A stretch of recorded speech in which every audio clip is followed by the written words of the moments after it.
Assalamualaikum warahmatullahi wabarakatuh. Selamat datang di podcast kelompok 4 Program Studi Sastra Sunda Fakultas Ilmu Budaya Universitas Padjadjaran dengan judul Tradisi Ngabumbang. Tanpa basa-basi, kita langsung aja ke podcastnya. Assalamualaikum warahmatullahi wabarakatuh. Waalaikumsalam warahmatullahi wabarakatuh. Selamat datang di podcast kelompok 4 Program Studi Sastra Sunda dengan judul Tradisi Ngabumbang. Diadakan podcast ini dengan tujuan untuk nilai ujian akhir semester mata kuliah Pengantar Kebudayaan Sunda dengan dosen pengampu Dr. Andes Taufik Ampera MHum. Nah, sebelumnya saya akan memperkenalkan kelompok 4, yaitu ada saya sendiri Windy Istari dengan NPM 018, ada juga yang bersamai saya yaitu Putri Hani dengan NPM 029, dan ada juga yang di belakang layar yaitu Indra Budi Darmawan dengan NPM 001. Ada juga Firlika Nelo Variasania dengan NPM 047, dan ada juga Lina Sulistiana dengan NPM 051. Nah, sebelumnya perkenalan dulu ya Teh ya. Teteh namanya siapa? Terus asalnya dari mana Teh? Oke, sebenarnya tadi udah disebutin juga ya Teh di awal, nama aku Putri Hani, aku biasa dipanggil Putrai. NPM akhir 029, aku asalnya dari Batu Jajar. Anak Bandung nih. Mungkin untuk mempersingkat waktu boleh ya Teh, kita mulai aja. Nah, kan kelompok kita ngambil dari tradisi Ngabumbang. Nah, mungkin sebagian orang tidak mengetahui tradisi ini Teh. Nah, kira-kira tradisi Ngabumbang ini apa sih Teh? Oke, tradisi Ngabumbang ya. Tradisi Ngabumbang ini tuh secara simpelnya ya Teh ya, ini tuh adalah tradisi doa bersama gitu. Tradisi doa bersama. Tapi secara harfiah tradisi Ngabumbang ini tuh kan punya kata nga dan bumbang. Nah, kalau misalkan nga ini tuh kayak kata tambahan. Nah, yang mendeskripsikan itu tuh sebuah kegiatan gitu Teh. Nah, kalau misalkan bumbang sendiri ini tuh berasal dari bahasa Sunda yang artinya indit, atau dalam bahasa Indonesia berarti pergi gitu. Nah, jadi bisa disimpulkan tradisi Ngabumbang ini tuh adalah tradisi doa bersama yang tujuannya untuk mengusir aura negatif gitu Teh, dan meminta keselamatan dan perlindungan gitu. Nah, kalau tradisi Ngabumbang ini acaranya itu acara tahunan, apakah bulanan nih Teh? Oke, nah untuk tradisi Ngabumbang ini tuh emang dilaksanakannya 1 tahun sekali Teh, yaitu ketika 14 Rabiul Awal, jadi 2 hari setelah Maulid Nabi gitu. Nah, yang kegiatan atau tradisi Ngabumbang ini tuh setelah dilaksanakan sejak tahun 1985 gitu Teh. Untuk tradisi Ngabumbang ini, pesertanya apakah harus masyarakat setempat atau boleh dari luar juga nih Teh? Oke, untuk kegiatan ini tuh dilaksanakannya boleh siapa aja gitu Teh, boleh yang penting memang harus dilaksanakan secara 7 tahun berturut-turut gitu Teh. Nah, itu tuh semua kalangan juga bisa ikut, baik anak-anak, remaja, orang dewasa, hingga ya yang sudah usia lanjut juga boleh gitu ikut melaksanakan tradisi Ngabumbang ini gitu. Untuk prosesi pelaksanaan dalam tradisi Ngabumbang ini, pelaksanaan yang biasa dilaksanakan itu seperti apa aja?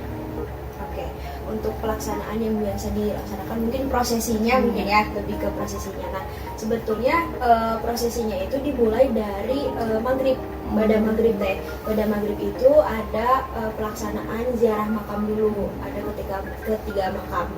Ya, yang pertama itu makam Cikalama, selanjutnya ada Bangkir, dan yang terakhir ada Girilaya. Nah, setelah ziarah itu kan cukup memakan waktu ya kalau misalkan ziarah itu. Nah, nanti itu ada sesi untuk istirahatnya, itu kayak semacam acara bebas lah gitu, mungkin ada yang makan dan lain sebagainya gitu ya. Nah, untuk ketika jam 12 malam itu tuh baru masuk ke acara intinya, yaitu doa bersama. Itu tuh sekitar pukul 12 malam sampai jam 2 pagi itu prosesinya. Nah, di situ tuh membaca doa kerahayuan dan doa kesejahteraan gitu. Dan itu dilakukan secara bersama-sama, dan yang tujuannya yang tadi sudah disebutkan dari awal ya, yaitu untuk menolak bala atau menghindari segala kesialan atau kejahatan gitu. Kira-kira gitu ya, dalam tradisi Ngabumbang ada nggak suatu permasalahan gitu yang didapatkan gitu? Oke, suatu permasalahan itu tuh ada ya Teh, yaitu rata-rata remaja yang mengikuti kegiatan tradisi Ngabumbang ini tuh mereka hanya cenderung meramaikan saja gitu, tetapi tidak tahu gitu esensi di dalam dilaksanakannya kegiatan Ngabumbang ini. Itu yang penting ikut aja lah gitu simpelnya ya. Nah, terus juga adanya peralihan makna dari tradisi Ngabumbang ini. Mungkin itu sih Teh permasalahan yang utamanya gitu dari tradisi Ngabumbang ini. Tentunya di dalam suatu permasalahan pasti seharusnya ada solusi. Solusi dari kelompok kita untuk sedikit menutup permasalahan tersebut apa nih? Nah, solusi dari kelompok kami itu yaitu membuat sebuah buku saku Teh. Buku saku yang di dalamnya tuh ada penjelasannya mengenai tradisi Ngabumbang ini, maksudnya kayak definisinya, terus juga tujuan dilaksanakannya kegiatan Ngabumbang ini, dan juga kayak semacam rundown acaranya gitu kayak di situ. Nah, kenapa sih dibuat buku saku? Mungkin kan buku saku tuh di dalamnya bukan yang panjang-panjang gitu ya, dan mungkin lebih mudah mudah dicerna lah ya isinya gitu. Makanya kelompok kami membuat buku saku yang berukuran 7x10 gitu, agar dibaca juga gitu ya bagi remaja bisa. Jadi akhirnya mereka tahu, oh ternyata tradisi Ngabumbang itu bukan hanya sekedar berdoa bersama gitu atau hanya sekedar acara, tapi mereka juga dapat mengetahui gitu tujuan dan esensi dari diadakannya tradisi Ngabumbang ini gitu. Oke. Nah, mungkin untuk kesimpulannya ya, jadi tradisi Ngabumbang ini yaitu tradisi yang dimana dilaksanakan pada 14 Rabiul Awal dan telah dilaksanakan pada tahun 1985. Nah, untuk tempatnya juga tidak sembarangan ya Teh ya, harus di tempat terbuka gitu kan, tidak harus gak ada pohon yang menghalangi antara para jemaah sama langit mungkin ya, kita harus menembus langit gitu ya. Nah, terus untuk pelaksanaannya juga ba'da maghrib kan ya? Ya, pada maghrib itu ada ziarah dulu. Oh, ziarah dulu yang ketiga makam. Betul. Nah, terus istirahat, nanti masuk ke inti doa bersama. Oh, iya. Nah, mungkin udah semua terjawab ya Teh ya. Terutama saya mengucapkan banyak terima kasih ke Teteh udah menyempatkan waktunya untuk saya wawancarai istilahnya gitu ya Teh. Oke, terima kasih banyak juga Teh sudah menyempatkan waktunya juga gitu dan memberi kesempatan kepada saya untuk sedikit menjelaskan tentang tradisi Ngabumbang. Juga tentunya saya memohon maaf gitu apabila ada kekurangan dari informasi mengenai Ngabumbang ini, kekurangan atau kesalahan lah gitu. Terima kasih banyak. Sekian podcast dari kelompok kami.